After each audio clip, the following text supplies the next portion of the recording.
જય હિન્દ દોસ્તો। વીરભૂમિ વઢવાણની માલિપા હું અત્યારે છું। ત્યારે સામે આપણને સતી શ્રી રાણક દેવીજીનું મંદિર દ્રશ્યમાન થાય છે। ત્યારબાદ આ દિવાલો ઉપર એક પોસ્ટર લગાડવામાં આવ્યું છે। ત્યાં આપણે વાંચી શકીએ છીએ કે વઢવાણથી જુનાગઢ જવા માટેનું ભોંયરું।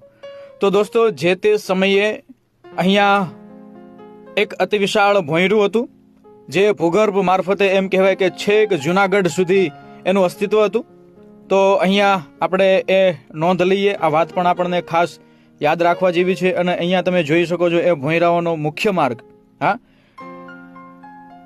આ તમે જોઈ શકો છો। અહીંયાથી એ ભોંયરું જે છે એ છેક અહીંયાથી શરૂ થતું અને છેક જુનાગઢ નીકળતું, આ એ ભોંયરું છે દોસ્તો, તમે જોઈ શકો છો।